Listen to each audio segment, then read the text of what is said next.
संतोष देशमुख हत्या मामले में मुख्य आरोपी वाल्मीकि कराड़ को बड़ा झटका लगा। माननीय उच्च न्यायालय ने वाल्मीकि कराड़ की जमानत याचिका खारिज कर दी है। पिछले 5 से 6 दिनों से इस मामले में उच्च न्यायालय में लगातार सुनवाई चल रही थी। बीते 3-4 दिनों में दोनों पक्षों की ओर से कानून और तथ्यों के आधार पर विस्तृत बहस हुई। आज आरोपी पक्ष की ओर से अंतिम दलीलों के लिए सुनवाई रखी गई थी। आरोपी के वकील ने अदालत में ये दलील दी कि इस मामले में कॉल डिटेल रिकॉर्ड उपलब्ध नहीं है और वाल्मीकि कराड़ की प्रत्यक्ष संलिप्तता सिद्ध नहीं होती।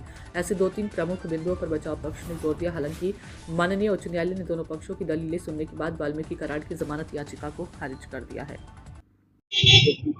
बोलू मागच्या 5 ते 6 दिवसापासून या मान्य उच्च न्यायालयामध्ये संतोष देशमुख हत्या प्रकरणामधील आरोपी वाल्मीकि कराड यांच्या जामिनावर सुनावणी चालू होती।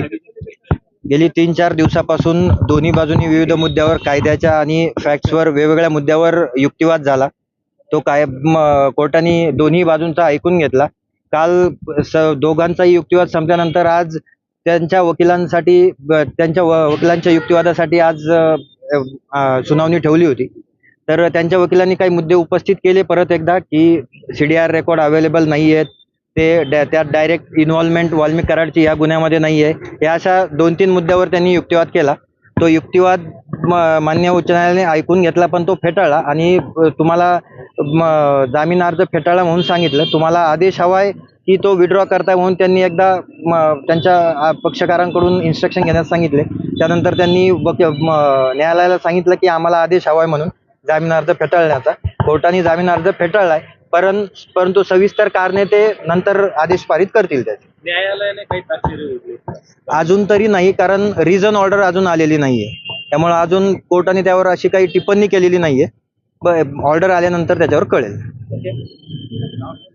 आता तुमचे आरोप ज्या वाल्मीकि कराडवर होते त्यांचे जवळचे धनंजय मुंडे त्यांचं मंत्रिपदावर वर्णी लागण्याची शक्यता वर्तवली जाते। मी आजच त्या गोष्टीवर बोलत नाही, पण तर असं काही व्हायचं म्हणजे तुमच्याकडून मला अधिकृत माहिती कळाली तर असं जर काही झालं तर 100 वाल्मीकि कराड, 1000 त्याच्या टोळ्या आणि शेकडो खून व्हायला लवकरच सुरुवात होईल।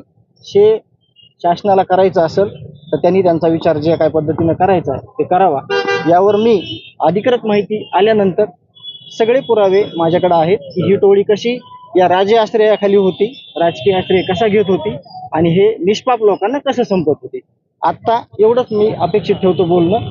त्यानंतर ज्यावेळेस अधिकृत काही मला बातमी भेटेल त्यावेळेस मी हे सगळं पुराव्यानिशी तुम्हाला कारण तसे ते फिल्डिंग लावतात, दिल्लीमध्ये गेलेत आणि अमित शहाना पण भेटतात। या प्रकरणात काही अडचणी येऊ शकतात किंवा 100% दबाव येऊ शकतो असं मी आज पत्र देखील माननीय उच्च न्यायालयामध्ये दिलेलं आहे। ज्या काही प्रकार घडले आतापर्यंत त्या सगळ्या गोष्टी मी नमूद केलेल्या आहेत आणि काय घडतील याच्यानंतर पण ते पण सगळं मी मेन्शन करून दिलेलं आहे। आणि अधिकृत अशी काही माहिती आली तर मी नक्की 100% पुराव्यानिशी तुमच्या माध्यमातून त्या सगळ्यांना पोच करेल। तुम्ही राज्यव्यापी बैठक घेणार आहात?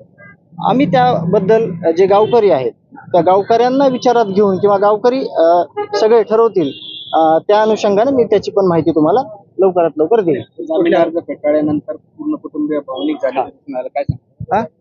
जामीन अर्ज फेटाळल्यानंतर पूर्ण कुटुंबीय भावनिक झाल्याचं दिसून आलं। नाही, ही घटनाच एवढी क्रूर आहे। हे क्रूरकर्मी लोक आणि त्यांचे समर्थक यांच्यासाठीच ही गोष्ट म्हणजे काही मायने ठेवत नाही। नाहीतर समाजातल्या प्रत्येक घटकाला या गोष्टीची म्हणजे एवढी चीड आलेली आहे की एवढी ही फक्त हत्याच नाही केली तर त्यांनी जे त्यांची काही गुंडगिरी होती, गुन्हेगारी वृत्ती होती, ती गुन्हेगारी वृत्ती ती आमच्या कुणी आडवं येईल आम्हाला खंडणी मागताना किंवा काही चुकीचे काम करताना तर त्याला आम्ही अशी शिक्षा देऊ असा त्यांना एक अप्रत्यक्ष किंवा प्रत्यक्ष असा त्यांना म्हणजे संदेश द्यायचा होता समाजाला, म्हणून हे केलं। यामध्ये सगळ्या प्रकरणामध्ये की सरकारी जे वकील साहेब आहेत तिथले गिराशे साहेब, त्याच्यानंतर फिर्यादीकडून जे वकील आहेत आमचे धनंजय पाटील साहेब आणि विशेष करून काल तब्येत बरी नसताना देखील एकदम चांगल्या पद्धतीनं नितीन गवारी पाटील यांनी हे सगळा युक्तिवाद केला। या सर्वांचे देशमुख कुटुंबियाकडून आपल्या सगळ्यांकडून म्हणजे मी आभार व्यक्त करतो आणि CM साहेबांवर किंवा सगळ्या ज्या या सिस्टीमवर आम्ही जे यंत्रणेवर विश्वास ठेवलेला आहे त्यांचे देखील आभार। बरं, एक प्रकारे म्हणजे जामीन दिला नाही म्हणजे कोर्टाने एक प्रकारे असं मान्य केलं की वाल्मीकि कराड आता पूर्ण ज्यावेळेस ऑर्डर येईल कोर्टाची त्यावेळेस या सगळ्या गोष्टी तुम्हाला मेन्शन होतील। कारण आता मी बोलणं म्हणजे अजून लिगल ऑर्डर बाकी आहे अजून, आल्यानंतर त्या गोष्टी तुम्हाला कळतील. थँक्यू.